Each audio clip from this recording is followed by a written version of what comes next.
Good morning, America. Hubert Johnson here with Guardian Tax Law here on Taxes Made Easy. Um, Got an interesting topic. Again, this is the basics, kind of slowing things down. People ask this question all the time.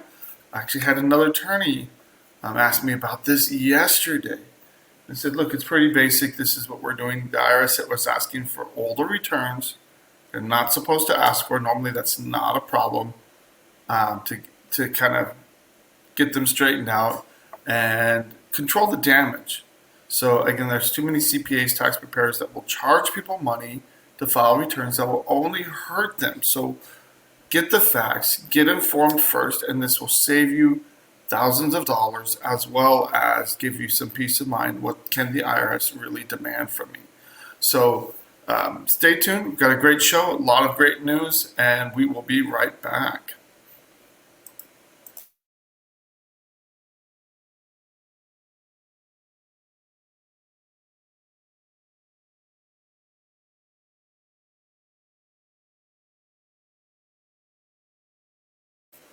Welcome back, everybody, here at Taxes Made Easy.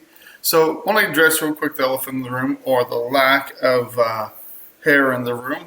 So, my wife, I've always told my wife that I wasn't going to be one of these guys that grew my hair out and tried to do comb over and cover up all parts of my head.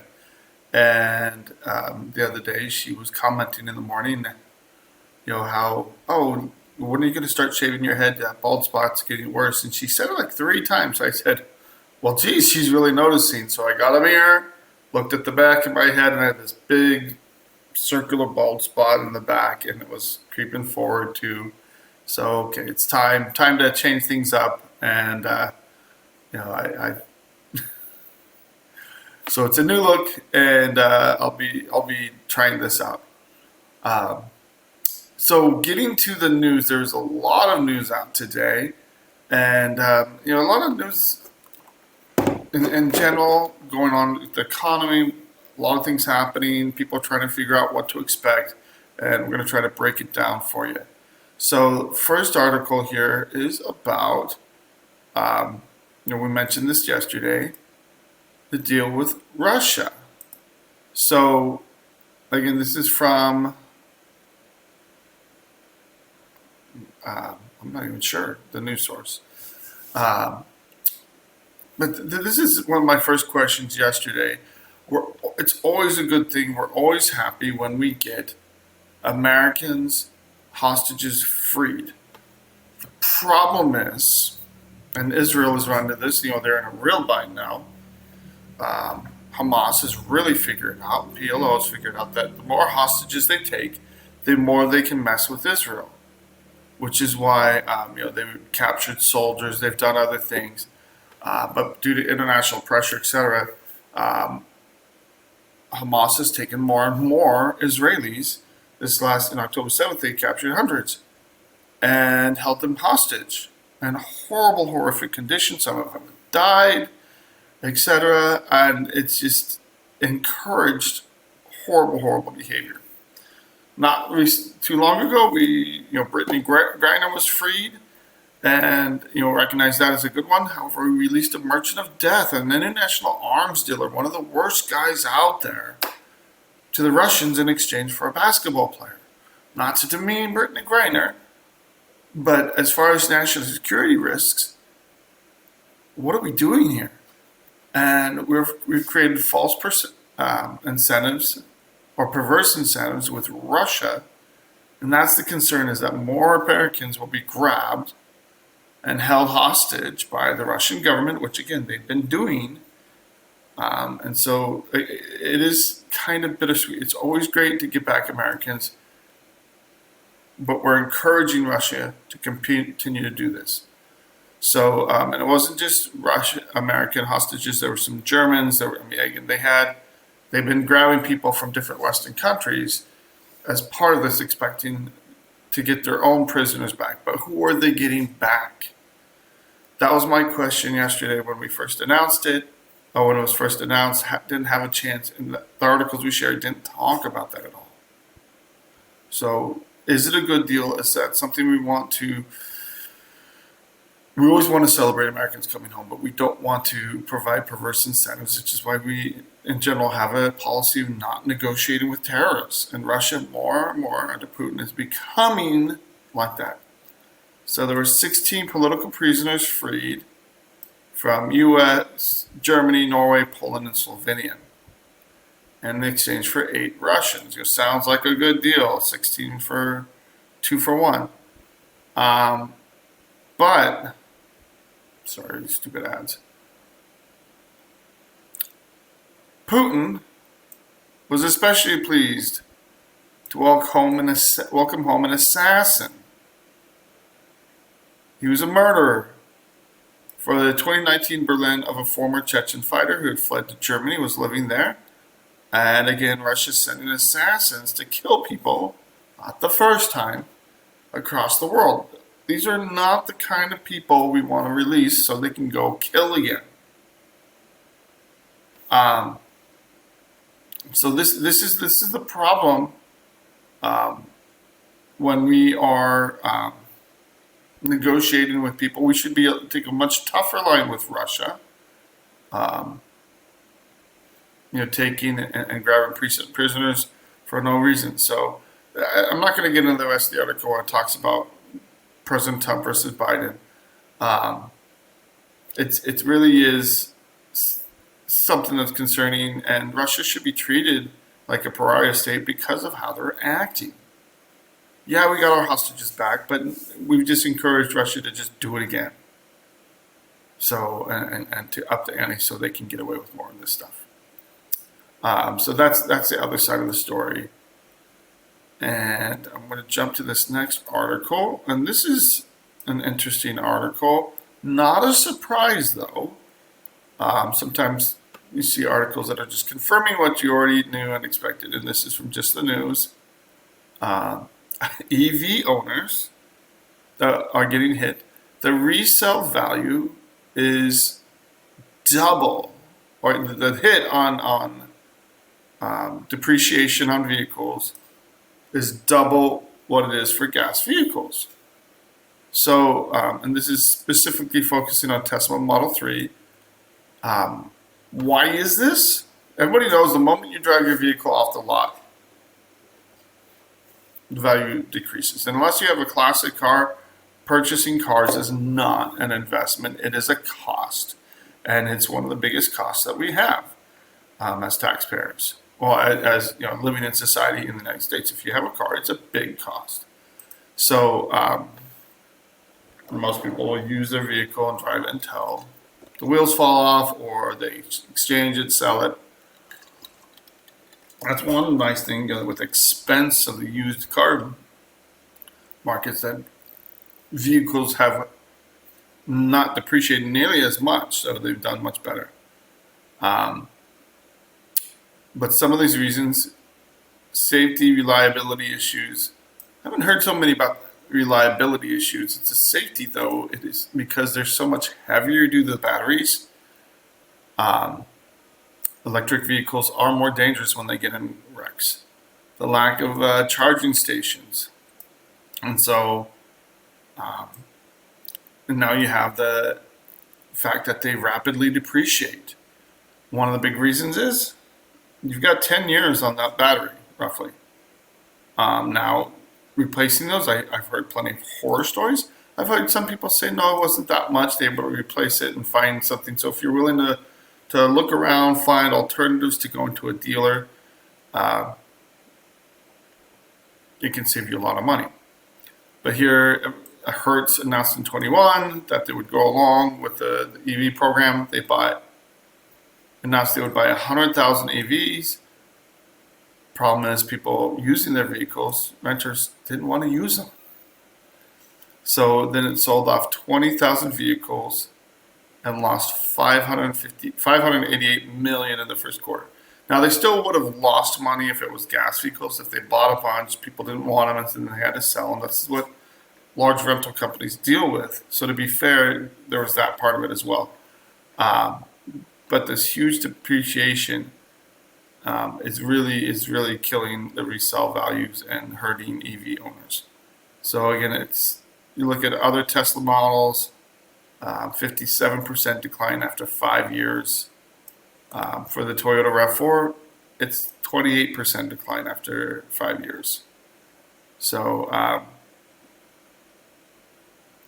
and then you have market saturation with these different EVs. So be wary, get informed. I personally am not against EVs.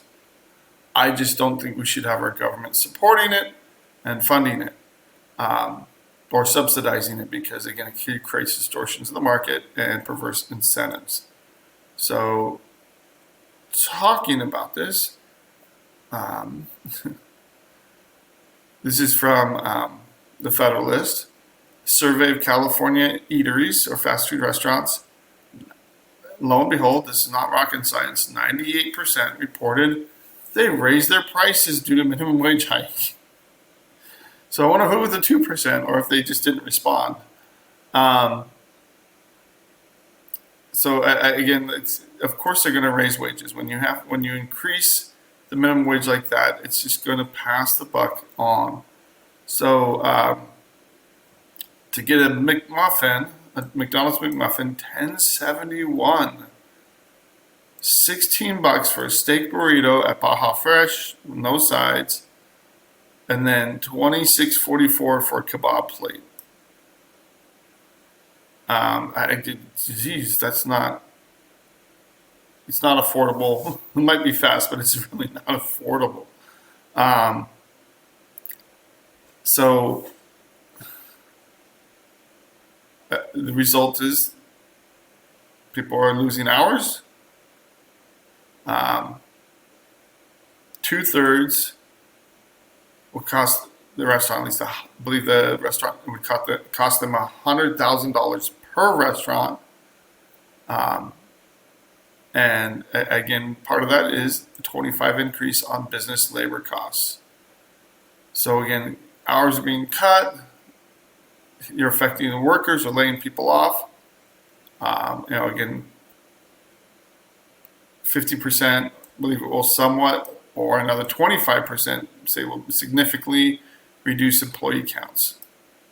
And then 73% said it would increase menu prices. So just going through these, this is cause and effect.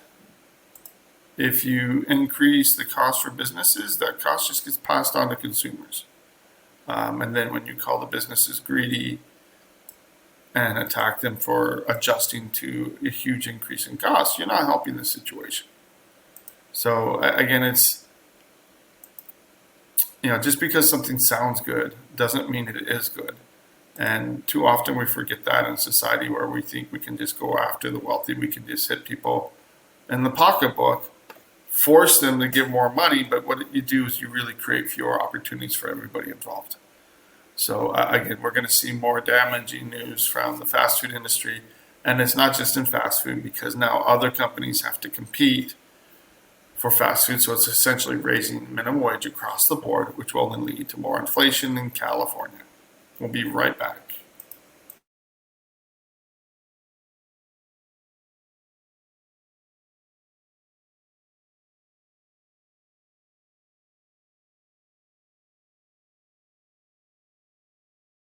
Welcome back, everybody.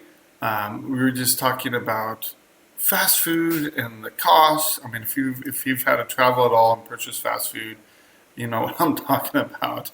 But again, this is another side of inflation going through our economy.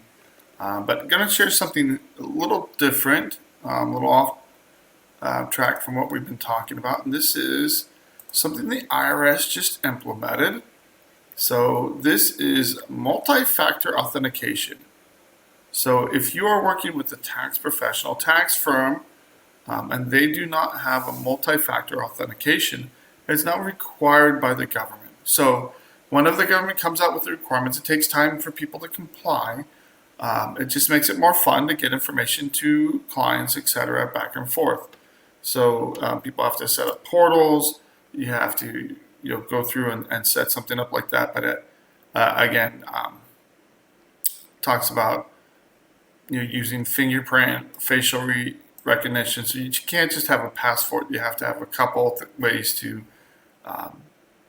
authenticate who you are, and this is to protect taxpayer data. So it's now required by law that these are the new FTC MFA rules that just came out. And so when you're talking to tax professionals, make sure that they are using this process to protect you and also your information. So moving on, this is from the Daily Caller. This is not something new. That this has been happening in California, and this to me really boggles my mind. So, solar is not the cure-all that a lot of people have pushed it as, but it can be very helpful. I have solar on my house. I love it.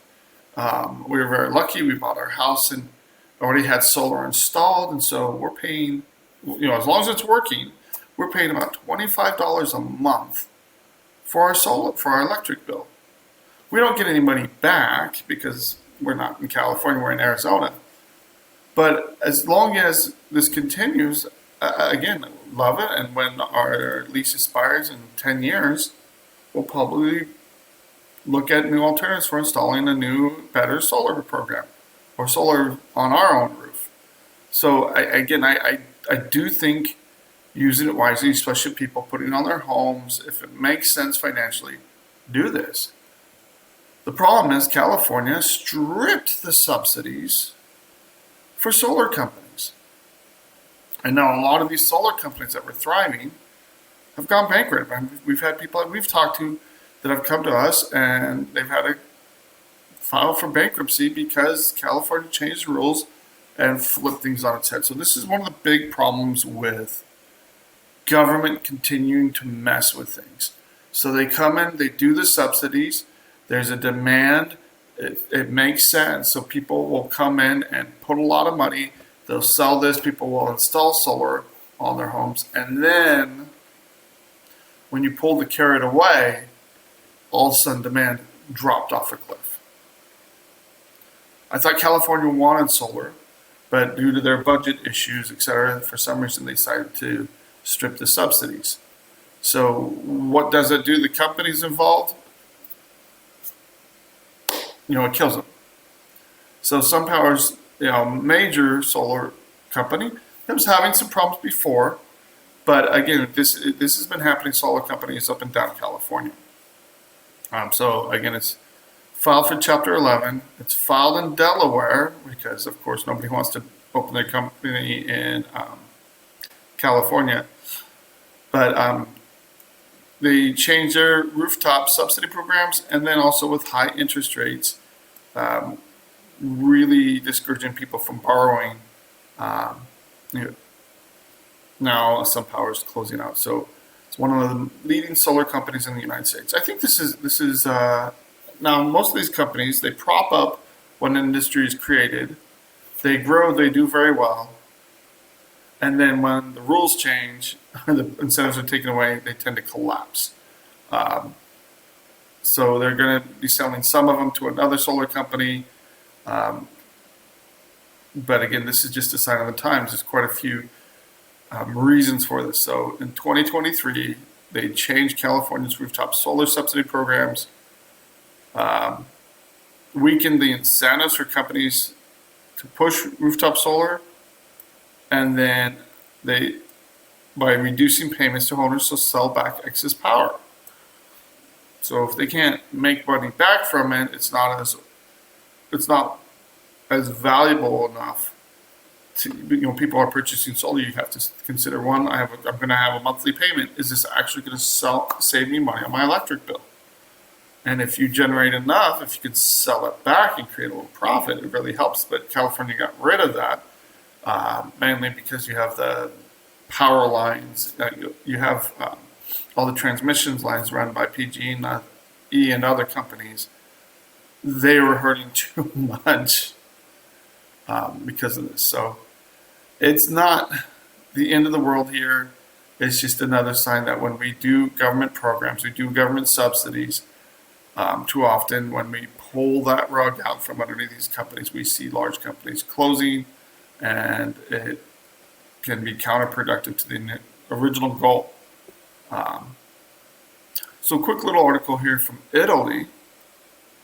It's interesting how they have this, that Italy doubles the flat tax for the rich who move their fiscal residence to their country, which is they double it to 200,000 euros. It was 100,000 euros. Okay. Italian government figured, okay, we should get a little bit more bite from all the rich people, making Italy their tax center. So it was aimed to lure rich people to Italy, especially as it was meant to lure rich people to Italy, bring their money, bring their wealth there, and political winds are kind of changing. Now they're against the idea, especially now everybody's talking about a global tax. They're against the idea of countries competing with each other to offer fiscal favors to the wealthy. You have some countries like England that are changing the rules to really go after the wealthy, and of course they're going to look for other options. So you have a whole bunch of, Cristiano Ronaldo moved his tax base there. He was playing in Italy for Juventus, and there's been 1,100 taxpayers taking advantage of this. And the thing is, when they move there, they're also spending a lot more money there. They're bringing a huge economic boost to the country as well. So, of course, the EU and larger companies or countries are complaining about this. But by doubling, this is still very, very favorable to the ultra wealthy that are moving to Italy as a result of this. So, interesting that they doubled it, but at the same time, it still is a great deal for them. So here's some news from New York. If you're not aware of this, Governor Hochul, not sure exactly how to say her name, announced that they're spending $350 million in child tax credit checks to residents. So these are payments directly to residents that have children in the state of New York that qualify. So basically, if you qualified for, I believe it's the end income credit, and this is to go to low and moderate income families. So if you qualified for the Empire State Child Tax Credit in 23, they will just automatically send you a check. You don't have to file anything. You don't have to do anything. They're sending out thousands of checks. So includes married couples making $110,000 or less in New York. That's not very much. Or single parents making $70,000 or less. So yeah, that's not very much in New York City. And so it'll range to 25 to 100% of the child tax credit for last year. So this is a boon, sending all this money out to lower income, middle income families.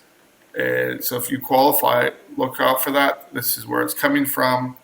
I don't know where they're getting the $350 million to do this, but or the reason for it, but it's to help out poorer families. Moving on, this kind of leads into this article is definitely more dense from the Epic Times, and this kind of wraps up what we've been talking about before we get into our main topic of the day. And this, I don't think I have enough time to really go through this and still focus on the topic. So I'm going to try to do a quick overview. So the Epic Times has a lot of information, a lot of graphs here, and again, this is a right-leaning news source, and they're not so kind with the government. So trying to read the Bureau of Labor Statistics and the jobs reports that have been coming out from the government is like playing a shell game. Where's the real information? What's actually driving these things? One of the big issues that we've had is, and this is one thing that really impacted Fridays, not only was the job numbers for July bad, but it was the previous month's revisions. So they went back and revised the numbers going back quite a few months. And so it wasn't just 1 month, it was really showing the weakness in the job and the labor market. So again, this is it's the way they've changed the reporting, changing the numbers. A lot of the information, they claim inflation's at 2.6%. Nobody buys that. If you're buying that, I've got a bridge to sell you. If you think that the actual unemployment rate is 4.3%, it doesn't make any sense. So, and one of the reasons that the government has been arguing that a real recession isn't here is because employment was still very low. That's because they've been playing with the numbers. So now that it jumped up to 4.3%, the curtain's kind of been pulled back, and people are really concerned about inflation. And so if you look at the last few months, unemployment has been going up every month. So are we truly in a recession? Again, they have the Sahm rule, which is what this article starts with. But when you have a 3-month moving average of unemployment rises by at least 0.5%, it indicates strong indication that the economy is entering a recession. We probably already had those numbers, but because the numbers have been so distorted, it really is the government's really been hiding the ball on us. So this is employment, overall employment. So if we would have followed the same trend, this is where job numbers should be. This is where we are. So with growth in employment, there's a huge gap there. So it looks at it and it slices and dices it quite a few different ways. And this is employment to population ratio. So the number of people employed in the economy has stagnated and lately has gone down, the percentage of people employed. When you look at and break it out between native born and foreign workers, so immigrants, most of the new jobs, this is one of the big concerns, have gone to illegal immigrants. And that's what they're counting as most of this job growth. So again, here's the pandemic drop. Recovering from it, everybody recovered somewhat from it, but it has been since really mid-23 stagnant or gone down. Whereas foreign-born workers, their employment has gone up. So the average American family, supporting a family, has really suffered here. So again, non-farm payrolls, you look at that's going up. Again, you have more government jobs masking the true numbers. You have it's been government and hospital, medical jobs covering and masking the true stagnation in jobs here. So when you look at the employment level versus what's being reported by the government, the facts and what the government reported has been creating a distortion. So when you look at the real numbers and break it down, and this talks about inflation, if you look at real inflation, people are calculating between 127% inflation over the last 4 years to maybe 150 to 200% over the last 4 years when you look at all the different factors that aren't being counted. So this is why a lot of people think not only are we about to enter a recession, but we've probably been in a recession and we just don't have good information from our government.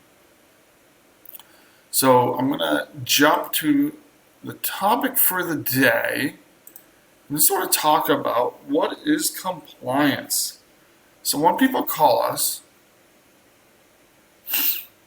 it really is about getting your financial house in order. I talked about this a lot yesterday with estimated tax payments. When you are ready to deal with your taxes, a lot of people just aren't ready. Life is happening. They're stressed out. They're dealing with way too much. But when you're ready to deal with them, what do you need to do to get things straightened out? two things, and I harp on this all the time. First of all, filing compliance. Second, payment compliance. So we're going to really focus on the first one today, filing compliance, because we have another deadline coming up for corporate returns. The deadline is September 15th. So it's coming up in less than just over a month, and we also have the third quarter estimated tax payments due at the same time. So that's one of the things we've been looking at, and the true cost here of maintaining compliance with your filing responsibilities. So part of making your taxes easy is staying on top of what you need to do. So again, it's just like if you're always on top of your homework, if you're always on top of your college assignments or whatever. I never thought college was that hard because I was always on top of things, and I was one of those nerds that actually read the assignments. Didn't always do that in high school, but in college, yeah, I enjoyed most of my classes. I read the assignments. I came to class prepared. It was easy for me. So how do you be ahead of the curve when it comes to taxes? Number one thing, file your taxes on time. It's not rocket science, and it's moving forward. Don't worry, don't stress about the past due taxes. That can be dealt with. All of that can be dealt with, but the number one thing is moving forward, file your taxes on time.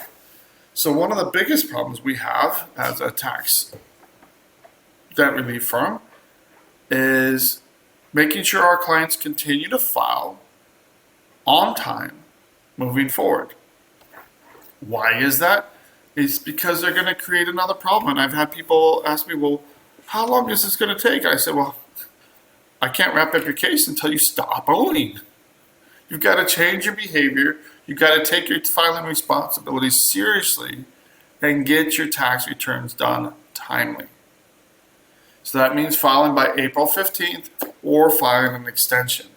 And I know a lot of people, a lot of CPAs, they love those extensions. They love filing late. If you have a company where it's complicated, sometimes you just can't help it. A lot of larger companies, it's just how things happen.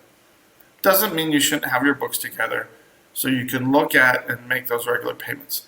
We're going to take a quick break here and come right back and really hammer home on this as to making sure you're meeting your tax obligations, moving forward, and then we can look backwards. So stay with us and we'll be right back.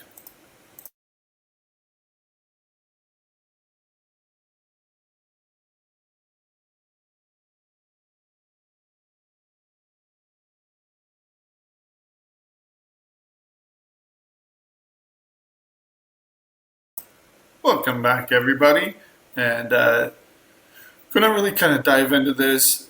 What does it mean to be tax compliant?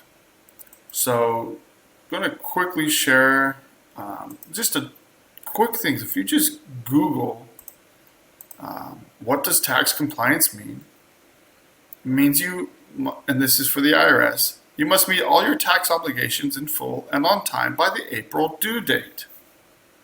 If you have an extension, fine, use the extension process, but you have to file by April. And again, pretty basic.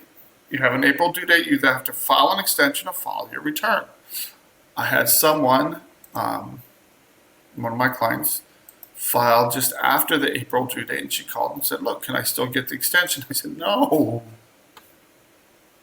We put out notices, we talked to people, we warned about this. If you don't meet the deadline for an extension, you're out of luck.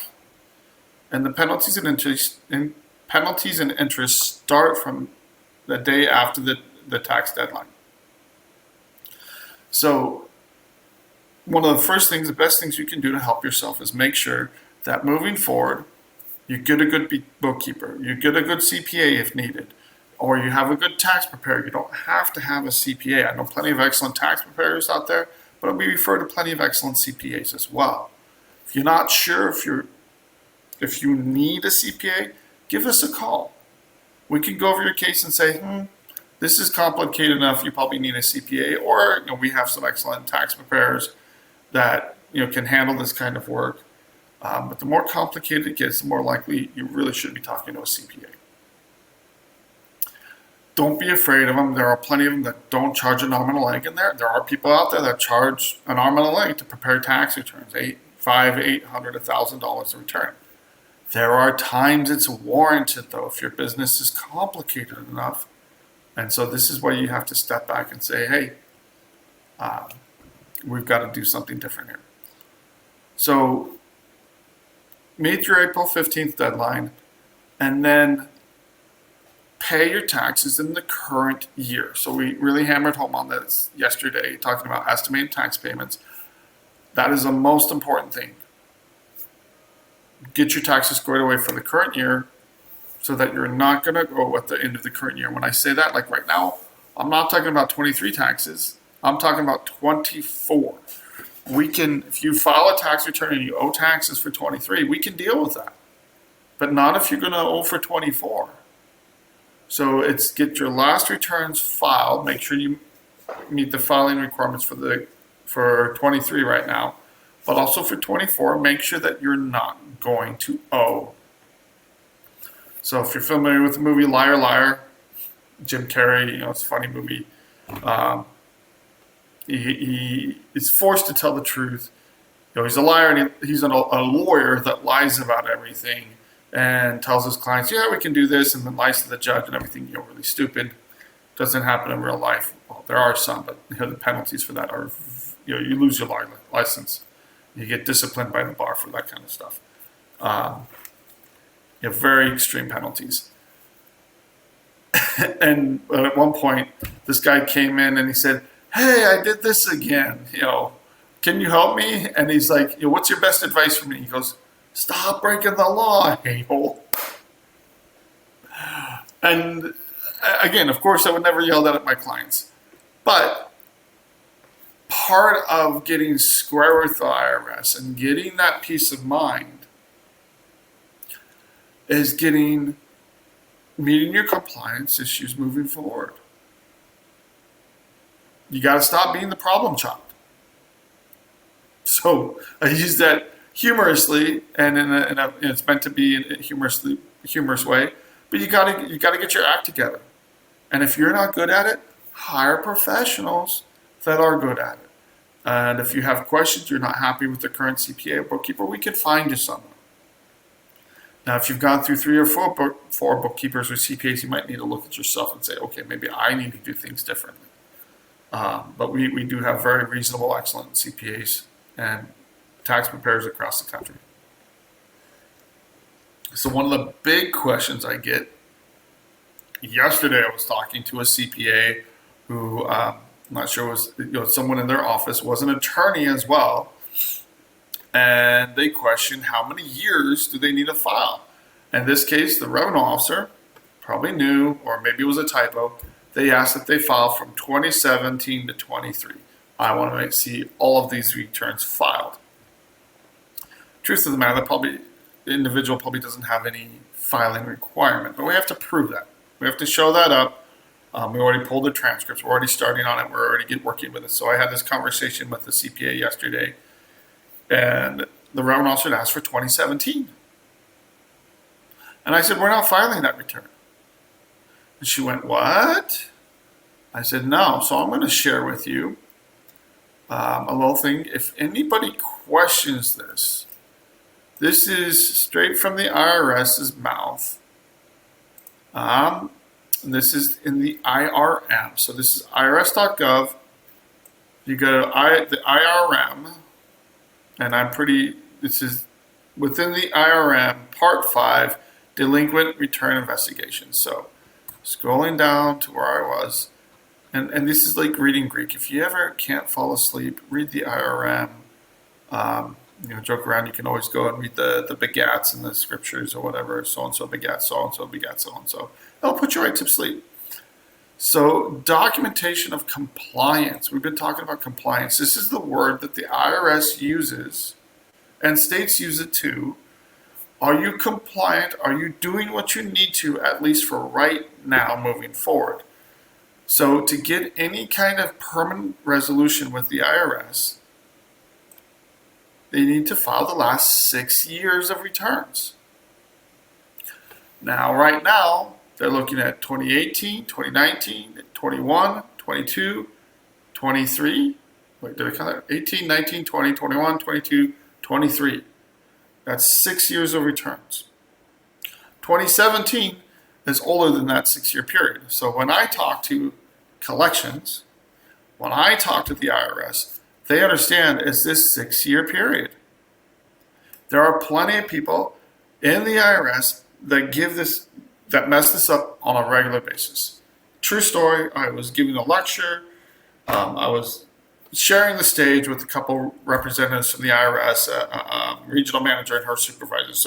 But they weren't in collections, so they didn't know. And I was talking about how to prepare to submit an offer, and this is one of the things I talked about is the 6 year period prior to this. And I didn't even think this was controversial because I talked to the IRS all day long, and it's 6 years, 6 years. One of them came, took the microphone from me, which I was flabbergasted that they were that rude, and said, no, it's 10 years, it's 10 years.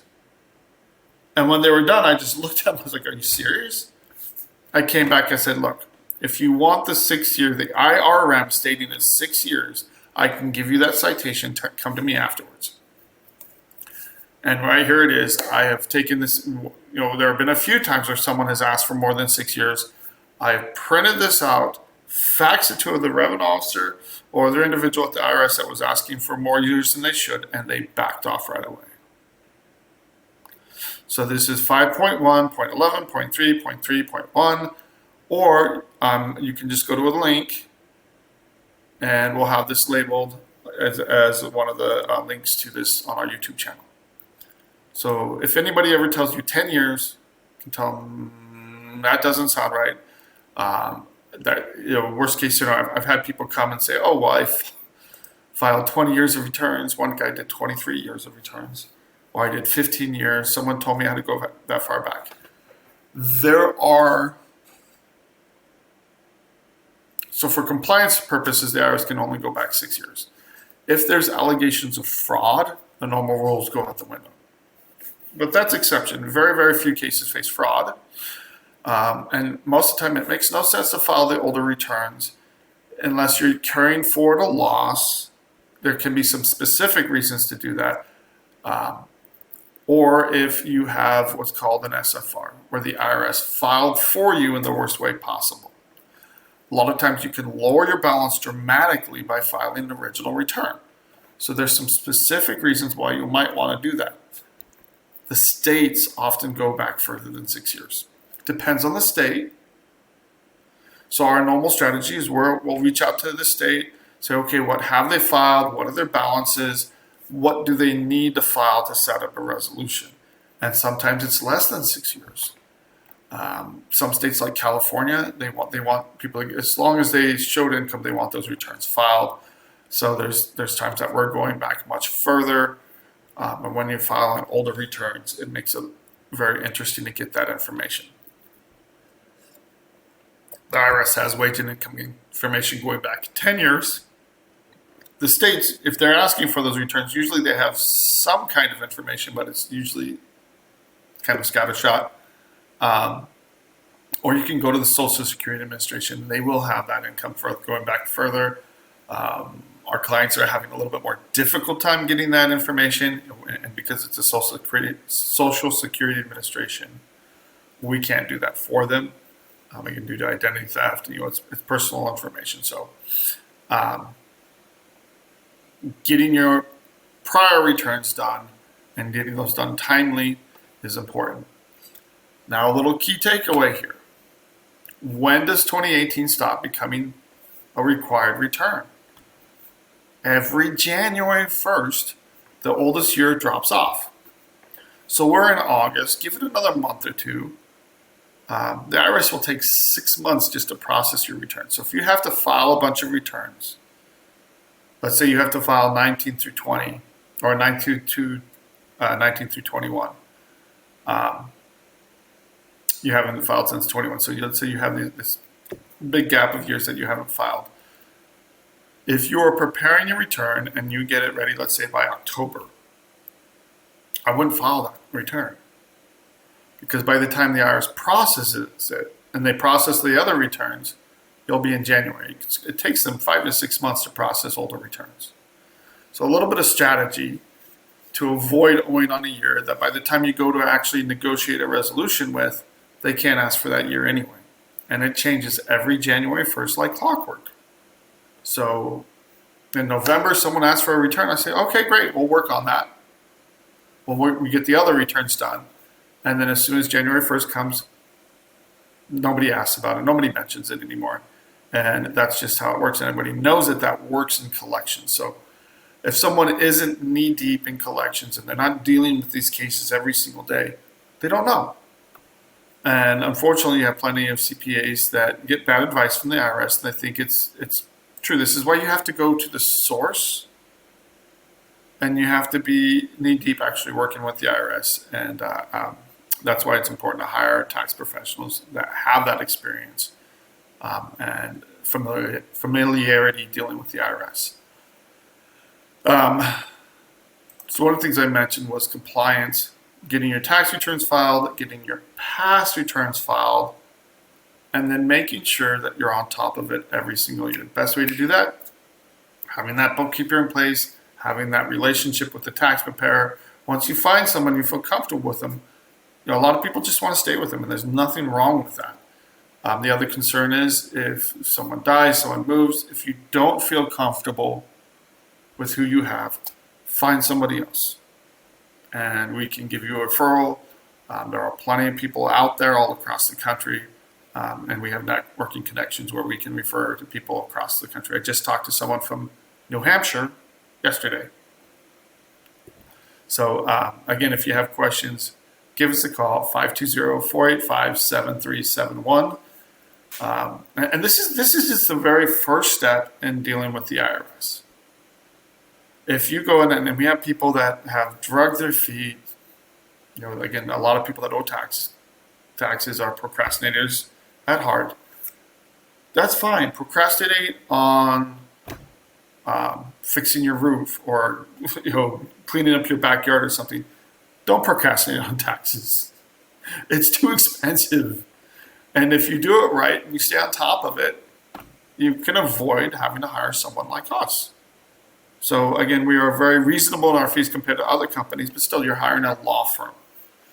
And again, it try to help people all the time get their situation straightened out, understand what their filing responsibilities are, how to clean up the mess, and put them on a path where they won't need us moving forward. And we joke around that that's our goal, that if we do our job right, we don't get repeat business. We hope we get, and we do get plenty of referrals, but if someone's right back in the same situation in another 3 to 4 years, what good have we really done besides kick the can down the road? So we really try hard to educate our clients, make sure they know what their responsibilities are. So I'm going to share a quick horror story. Had a gal that came to us. She actually worked with another company. Seemed like the other company did a good job for her. They prepared, they filed an offer for her. It was accepted. So she was having her tax debt wiped out for a very small amount. So she paid the offer amount, and the caveat here, next 5 years, you can't owe again. You have to file your taxes on time and not owe. And that goes for any resolution. If you owe again, you're going to default any installment agreement set up. You're going to default the hardship situation set up. We took care of her, got ready to submit another offer, cleaned up the mess, resubmitted the offer. She stopped paying her taxes. The offer got rejected. We tried 2 more times until we had to let her go.